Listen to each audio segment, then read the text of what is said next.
Hello friends. स्वागत है आपका हमारे यूट्यूब चैनल आर के हिंदी कहानियों में।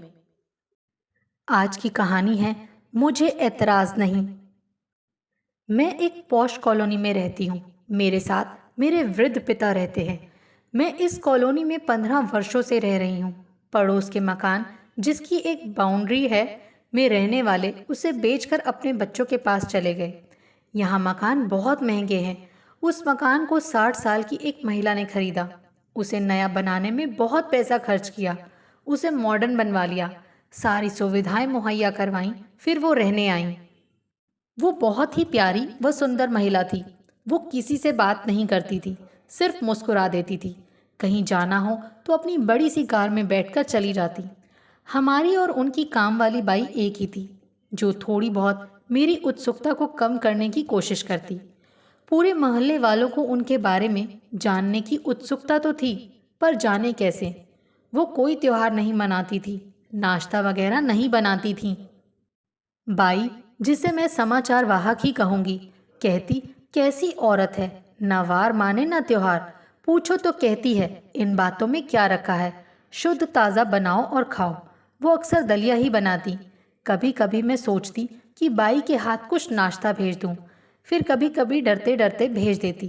वो पहले मना करती, फिर ले लेती।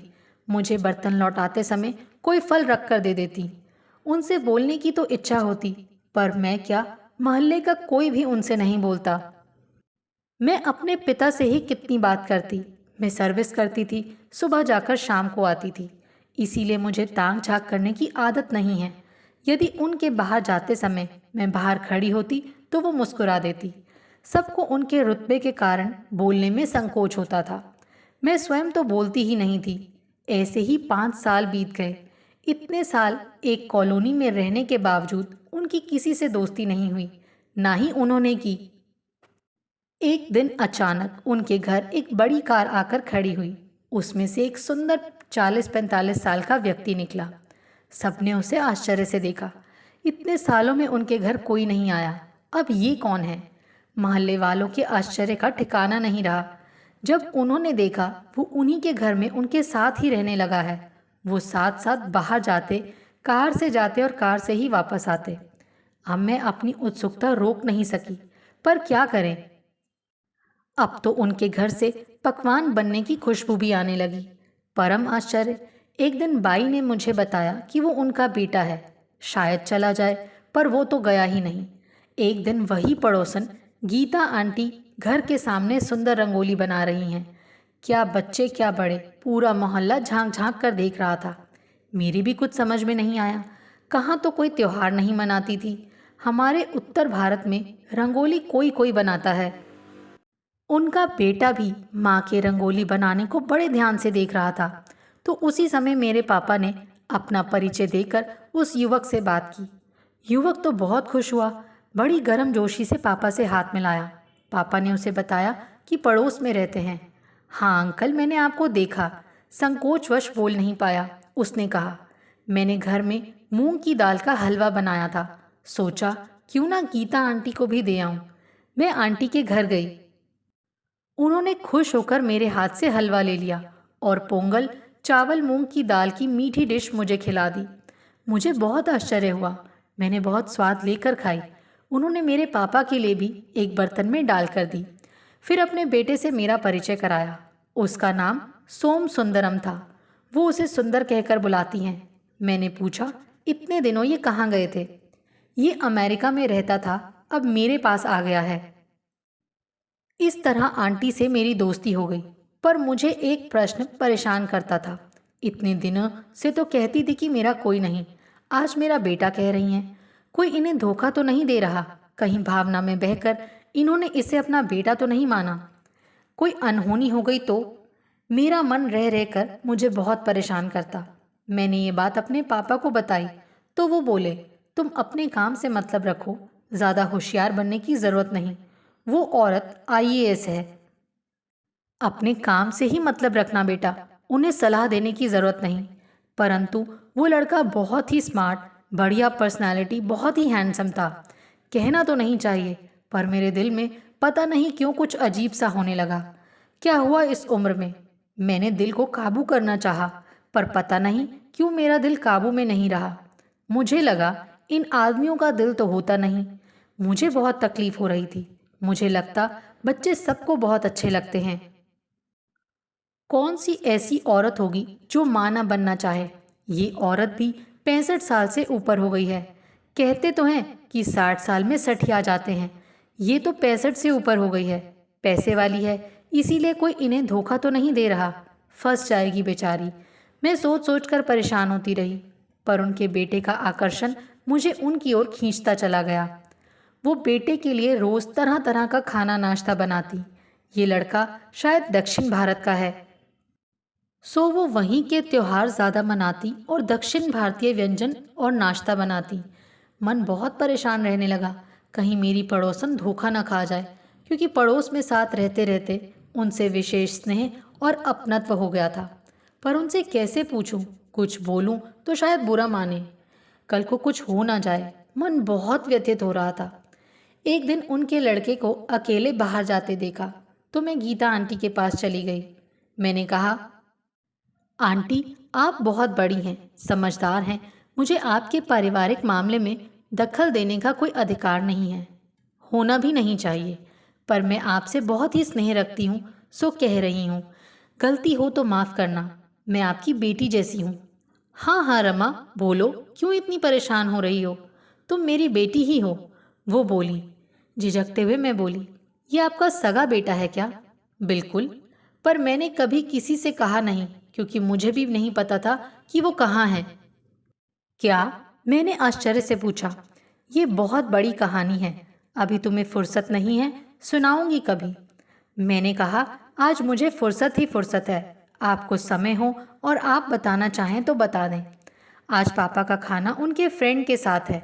मैं अकेली हूँ और आज मेरी छुट्टी है। अच्छा, तो रमा बैठो, मेरी कहानी सुन लो और यहीं खाना भी खा लेना। मेरा बेटा सुंदर काम से बाहर गया हुआ है। सुनाइए आंटी। मेरा आईएएस में सिलेक्शन हो गया था। मसूरी में ट्रेनिंग चल रही थी। सुदूर दक्षिण भारत के तमिलनाडु प्रांत से आए रघुपति स्मार्ट, सुंदर और होशियार थे।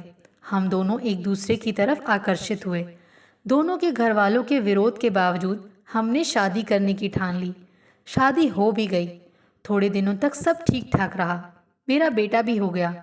रघुपति के माँ बाप ने बेटे से समझौता कर लिया और मुझसे कहा कि अपने बेटे को हमारे पास छोड़ दो, हम उसे पाल पोस कर बड़ा करेंगे। मेरी इच्छा ऐसी नहीं थी, पर सबने मुझे समझाया, बच्चे के दादा दादी उसको तुमसे ज़्यादा अच्छे से रखेंगे। तुम्हें नौकरी करते हुए छोटे बच्चे को साथ रखने में परेशानी होगी। मेरी नौकरी दौरे की थी, बार बार दौरे पर जाना पड़ता था। हेडक्वार्टर में थी, तब भी सुबह शाम घर आने जाने का कोई ठिकाना नहीं था। मेरे माता पिता ने भी इसे ही ठीक समझा। मैं विवश थी। नौकरों के भरोसे बच्चों को पालना मुश्किल था। शुरू में तो सब ठीक ठाक था। छुट्टी होते ही बच्चे के मुंह में ससुराल जाती आती। बाद में मेरी ससुराल वालों को मेरा आना जाना खलने लगा। मेरे पति रघुपति कहते, सही तो है ना, तुम बार बार आओगी तो बेटा उनके पास कैसे रहेगा। वो बात भी मैं मान गई। जब छुट्टी होती तो वो अपने घर चले जाते, मेरी उपेक्षा करने लगे। मैं काम के बोझ में व्यस्त होती गई। जब बेटे से मिलने जाती तो वो लड़ाई झगड़ा करते। मेरा बेटा सुंदर मुझसे ज़्यादा अपने दादा दादी और पिता से जुड़ा था। अब तो मेरा जीना ही मुश्किल हो गया। ये कहते हुए बोली, चलो चाय पीते हैं। मैंने कहा, आंटी, मुझे तो आपके हाथ की फ़िल्टर कॉफ़ी पीनी है। उसकी खुशबू हमारे घर तक आती है। अरे ज़रूर ज़रूर, लो, मेरा बेटा भी आ गया। वो भी इस समय कॉफ़ी पीता है। हम साथ साथ पियेंगे। मुझे संकोच हुआ। वो बोली, तुम आराम से बैठो। मेरा बेटा सोमू मेरे जैसा नहीं है, बहुत सोशल है। हम पहले ही मिल चुके थे। उनके बेटे ने भी मुझसे बैठने का आग्रह किया। सुंदरम मुझसे अपने पापा के बारे में पूछने लगा। बातों ही बातों में मैंने बताया कि पापा का मन नहीं लगता। उन्होंने पूछा, पापा का क्या क्या शौक है? पढ़ने का, गार्डनिंग, राजनीति बहस करने का। अरे वाह, मेरा उनके साथ मन लग जाएगा। मैं भी इन बातों का शौक रखता हूँ। फिर तो आप घर ज़रूर आइएगा, मिलकर बातें करेंगे। इतने में ही कॉफ़ी आ गई। हम सब ने कॉफ़ी पी। फिर मैं अपने घर जाने को हुई तो गीता आंटी बोली, आगे की कहानी बाद में सुनाऊंगी, अभी खाना बनाना है। अगले दिन सुंदरम आ गए। पापा मेरे बड़े बातूनी हैं। दोनों की जोड़ी जोरदार थी। खूब बातें कर रहे थे। मैं भी उनके साथ बैठ गई, बातें करने लगी। सुंदरम पापा से बात करते पर मेरी तरफ भी देखते जाते। इस उम्र में भी मेरे अंदर एक सिहरन सी दौड़ जाती। ये कैसे है मुझे पता नहीं। सोम सुंदरम की बातें सुनती रहूं ऐसा लगता। मुझे आज तक किसी के लिए ऐसा महसूस नहीं हुआ। अब ऐसा क्यों लग रहा है? पापा और सोम सुंदरम दोनों वॉक पर जाते। कई बार रात में क्लबों में भी जाते। पापा खेल के बहुत शौकीन हैं। ऐसे ही आंटी का बेटा भी। दोनों में खूब पटने लगी। जब दोनों जाते तब मैं आंटी के पास चली जाती और वो अपनी कहानी सुनाने लगती। वही धारावाहिक सीरियल जैसे मुझे सुनाती। मुझे भी बहुत इंटरेस्ट आने लगा। वो कहने लगी, मेरे पास मेरे पति का आना करीब करीब बंद हो गया। वो आते तो भी उनके पास शिकायतों का ही पिटारा होता। ससुराल जाती तो कोई सीधे मुंह बात नहीं करता। बच्चे को मेरे पास ना आने देने के लिए कई बहाने बनाए जाते थे। बच्चा जैसे जैसे बड़ा होता गया, मुझसे दूर होता गया। उसे मेरे खिलाफ झूठी बातें कहकर भड़काया जाता था। मेरे लिए जीना ही दूभर हो गया। मैंने तय कर लिया कि ऐसी जिंदगी जीने से क्या फायदा। मैंने तलाक देने के लिए कहा। वो यही तो चाहते थे, पर बच्चे को देने से मना कर दिया। रघुपति ने तब तक अपना ट्रांसफर भी मेरी ससुराल में ही करवा लिया था। बच्चा मेरे माँ बाप के पास ही रहेगा। मैं भी यहाँ हूँ। ये अकेली उसे कैसे रखेगी? कोर्ट में रघुपति ने कह दिया। सोमू ने भी अदालत में पिता के पास रहने की जिद की और जज ने उसे पिता के पास सौंपने का फैसला सुनाया। उनकी कहानी सुनकर मेरा जी भर आया। वो आगे कहने लगी, मैं हफ्ते में 1 दिन या महीने में 4 दिन बच्चे से मिल सकती थी। अब सोमू बड़ा हो गया था। वो मुझसे बात नहीं करना चाहता था। मुझे देखकर अंदर भाग जाता, कुत्ते से खेलने लगता, रोने लगता और कहता, तुम गंदी हो, मत आओ, आप मेरी मम्मी नहीं हो। ये बात मैं सहन नहीं कर पाती थी। जब वहां जाकर आती, मन प्रसन्न होने के बजाय बहुत दुखी होता। मुझे इस हालत में देखकर मम्मी पापा भी बहुत दुखी होते। वो कहते, जब वहां जाकर दुखी होती हो तो बार बार जाने की क्या जरूरत है? बच्चे को देखने की इच्छा को मैं रोक नहीं पाती। किसी से मिलकर मन प्रसन्न हो तभी जाना चाहिए। इस बात को समझो। मैं अपने आप को समझाने की बहुत कोशिश करती, पर मन था कि मानता ही नहीं। मेरे खिलाफ उन लोगों ने सोमू में जहर भर दिया था। उस जहर को निकालना मेरे वश के बाहर था। इस बीच मेरा ट्रांसफ़र बहुत दूर हो गया। फिर भी कोशिश करके आती तो वही पुरानी बातें दोहराई जाती थी। अंत में तंग आकर जाना ही छोड़ दिया। इस बीच सोमू आ गया। बातों में हमने ध्यान ही नहीं दिया। वो हमारे लिए कॉफ़ी बनाकर भी ले आया। वो भी हमारे बीच बैठ गया। मैं संकोचवश उठने लगी। अरे बैठो रमा, मेरे बेटे को कोई फर्क नहीं पड़ता। अब वो पहले जैसा तो है नहीं। मैं बोली, बच्चों के बिना रहना तो बहुत मुश्किल है। हाँ रे, तू सही कह रही है, पर कुदरत ने मुझे बच्चा देकर भी मुझसे छीन लिया था। किसी के बच्चे होते ही नहीं हैं। मेरे होने के बावजूद नहीं जैसे हो गया। मैंने काम में मन लगाया और तरक्की पाती चली गई। एक बार सोमू की बहुत याद आने पर मैं 1 हफ्ते की छुट्टी लेकर गई तो पता चला कि वो बच्चे को लेकर विदेश चले गए। मैंने सोचा वो वापस आ जाएंगे, पर वो नहीं आए। मुझे पता ही नहीं चला कि वो कहाँ गए। बहुत कोशिश की पर कोई सुराग नहीं मिला। मेरे मम्मी पापा मेरे पास आ गए और मैं अपनी नौकरी के साथ साथ उनका भी ध्यान रखने लगी। समय बीतता गया और एक दिन अचानक पापा को दिल का दौरा पड़ने से निधन हो गया। मम्मी उनके पीछे उनकी याद में 2 साल भी नहीं रहीं। सेवानिवृत्ति के बाद ये मकान खरीद व बनाकर तुम्हारे पड़ोस में आ गई। मैंने किसी से रिश्ता नहीं रखा।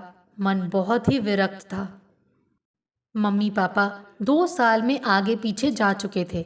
मैं अकेली हो चुकी थी। यहाँ आकर रहने लगी। अचानक एक दिन मेरी एक पुरानी सहेली का फ़ोन आया कि मेरा बेटा मुझे ढूंढ रहा है और उसके थोड़ी देर बाद ही मुझे सोमू का फ़ोन आया। मैं आपका बेटा सोम सुंदरम बोल रहा हूँ और मैं आपके पास आना चाहता हूँ। मेरे भी आश्चर्य की सीमा नहीं रही। जैसा तुम कह रही थी ना, वैसा ही मुझे भी लगा कि कहीं कोई धोखा तो नहीं दे रहा है। मैंने उसे घर ना बुलाकर एक होटल में बुलवाया, वहां बात की। तब सारी परतें एक एक करके खुल गईं। आंटी, अब मैं घर जाऊंगी। हालांकि जाने की इच्छा बिल्कुल नहीं है। कल धारावाहिक जारी रहेगा, कहकर मैं चल दी। घर आकर मैंने सारा काम किया, क्योंकि वो तो करना ही था। परंतु मेरा मन आंटी की ही कहानी में लगा रहा। ये तो बॉलीवुड की कहानी से भी ज़्यादा मज़ेदार थी। आंटी के साथ क्या हुआ, ये जानने के लिए उत्सुक थी, और सोमू के बारे में जानने के लिए भी, या दोनों के लिए, ये तो आप डिसाइड करो। फिल्म, कहानी और उपन्यास, ये सब भी मानव जीवन के ही प्रतिबिंब हैं। दूसरे दिन जल्दी जल्दी काम निपटाकर आंटी के घर पहुंच गई। अब सोमू घर पर है, इसकी उत्सुकता ज़्यादा थी। मुझे लगा ये आग एक तरफ की नहीं है, वो भी मुझसे बात करने का मौका तलाशता है। अपनी आग को जब्त करने की मैं कोशिश करती कि इस उम्र में ये ठीक नहीं है, लेकिन मन है कि मानता ही नहीं। आओ रमा आओ, मैंने अपने बेटे सोमू से कहा कि मैं अपनी कहानी रमा को सुना रही हूँ। सोमू ने कहा, मम्मी ज़रूर सुनाओ। लोगों को हमारी कहानी सुनकर कोई शिक्षा मिले तो बहुत अच्छी बात है। मुझे कोई एतराज़ नहीं। अभी अंत बाकी है, आंटी बोली। मम्मी आप आराम से कहानी पूरी कर लो। मैं और अंकल वॉलीबॉल मैच देखने जा रहे हैं। हम खाना खाकर आएंगे। अरे वाह आंटी, आज हम भी सेलिब्रेट करेंगे।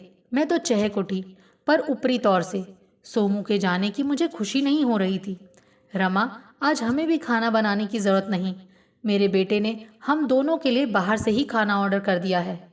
प्यार और खुशी से मैंने आंटी को गले लगा लिया। बढ़िया फिल्टर कॉफ़ी पीकर हम दोनों आराम से झूले में बैठ गए। आंटी ने पूछा, हम कहाँ पर थे? आंटी, आपने धारावाहिक जैसे ही बड़े रोचक मोड़ पर छोड़ दिया था कि होटल में आप सोमू से मिली। हाँ बिल्कुल रमा, अब मेरी नहीं, बेटे की कहानी शुरू होती है। बेटा वहीं पढ़कर एक अच्छे पद पर काम करने लगा। अच्छी सैलरी थी। देखने में सोमू बहुत सुंदर था ही। परिवार की कोई रोक टोक नहीं थी। इन बातों से आकर्षित होकर भारत से आए और वहीं बसे एक परिवार की लड़की नीला से इससे बात की। सोमू अपने को बहुत अकेला और बिना परिवार का महसूस तो कर ही रहा था। उसके पिता बहुत ड्रिंक करते थे, वो भी चल बसे। उसने मेरे बारे में जानने की कोशिश की थी, पर उसे कामयाबी नहीं मिली। नीला के प्रस्ताव ने तो उसे उसकी ओर मोड़ लिया। थोड़े दिन दोनों बहुत खुश रहे।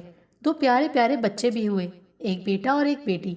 पर गृहस्थी की गाड़ी जैसी चलनी चाहिए वैसे नहीं चली, और नीला को दूसरे लड़के से प्यार हो गया। उसने तलाक का निर्णय लिया। केस चला और दोनों बच्चे नीला को मिल गए। ये मेरे जैसे ही अपने जीवन में असफल हो गया। उसके बचाए रुपए भी सब नीला को देने पड़े। बहुत ही निराश हो गया। ये तो बहुत बुरा हुआ आंटी। हाँ, मेरे बेटे ने मुझे ढूंढने की बहुत कोशिश की। इस तलाक के कारण मुझे ढूंढना बीच में छोड़ दिया था। जब तलाक का काम पूरा हुआ, तब बड़े मनोयोग से उसने फिर से मुझे ढूंढने का काम जारी रखा। बहुत मुश्किल था आंटी, सही कहा। बहुत कोशिश करने के बाद किसी ने उसको मेरा मोबाइल नंबर मिला। मुझे तब उसने फ़ोन किया। वो दिन मेरे लिए अविस्मरणीय है। मुझे तो लगा था मेरा कोई नहीं, किसी से मैं अपनी इस खुशी को बांटूं। रमा, दुख को तो फिर भी अकेले सह सकते हैं, पर खुशी को जब तक ना बांटो तो खुशी खुशी नहीं होती। उस समय मैंने अपने आप को बहुत अकेला पाया। मुझसे क्यों नहीं कहा आंटी? कैसे कहती? मैंने तो अपनी कोई बात तुम्हें नहीं बताई थी। तुम्हें ही क्या, किसी को भी नहीं बताई। मैंने अपनी कहानी अपने मन में ही दफन कर ली थी। अब मेरे बेटे के आने पर जैसे सब बदल गया, मेरी जिंदगी ही बदल गई। वाकई ये अजूबे से कोई कम नहीं है आंटी। मेरा बेटा विदेश को छोड़कर आ गया, अब यहीं रहेगा। अपना देश अपना ही होता है। दूर के ढोल सुहाने होते हैं, यही बात सही है। ये बात अब सोमू की समझ में भी आ गई। उसके बच्चे जब उसकी माँ के कहने पर उससे नफरत करने लगे, तभी उसको ये बात समझ आई कि मेरी माँ के साथ भी यही हुआ होगा, और उसे पश्चाताप हुआ। पर अब क्या हो जब चिड़िया चुग गई खेत, ऐसा सोचा। पर अब मेरे समय में मेरे बेटे का सुख लिखा था। मेरी कोई गलती नहीं थी। कुदरत ने मुझे ये दिन दिखाए। कुछ दिनों पहले भी मैंने कई बार आत्महत्या करने की भी सोची। यदि मैं अपनी मंशा में कामयाब हो गई होती तो बेटे का प्रेम स्नेह कैसे पाती। जब जो होना है किसी ना किसी रूप में होकर रहता है। हमें कर्म करते रहना चाहिए, फल की चिंता नहीं करनी चाहिए। क्यों रमा, तुम मेरी कहानी सुनकर कुछ सोचने को मजबूर तो हुई होगी। हाँ आंटी, मुझे इस आत्मसात करने में समय लगेगा। क्या मैं आपकी कहानी लिख सकती हूँ? क्यों नहीं रमा, ज़रूर लिखो। मैं जानती हूँ कि तुम एक लेखिका हो। लेखक जो कहता है वो सब कल्पना नहीं होती। वो जो अपने चारों ओर देखता है, सुनता है, महसूस करता है, वही तो लिखता है। रमा, तुम्हें मेरा बेटा कैसा लगा? अब मेरा चेहरा शर्म से लाल हो गया। अरे रमा, तुम तो छोटी लड़की जैसी शर्मा गई। मम्मी, अंकल आए हैं, उन्हें आपसे कुछ कहना है। कहिए। मैं जो कहने आया था, घर के दरवाजे पर आते ही वो बात आपके मुंह से सुन ली। अब मुझे क्या कहना? मियाँ बीवी राजी तो क्या करेगा काजी। आंटी बोलकर हंस दी। सब लोग ठहाका लगाकर हंसने लगे। सोमू बड़े प्रेम से मुझे देखने लगा। मैं बोल पड़ी, आज बाहर चलते हैं, आज का डिनर बाहर। वाई नॉट, श्योर, सोम सुंदरम बोला। आपको हमारी ये कहानी कैसी लगी प्लीज़ कमेंट करके ज़रूर बताइए। अगर आप इस चैनल पर नए हैं तो इसे सब्सक्राइब करें और शेयर करें। Thank you.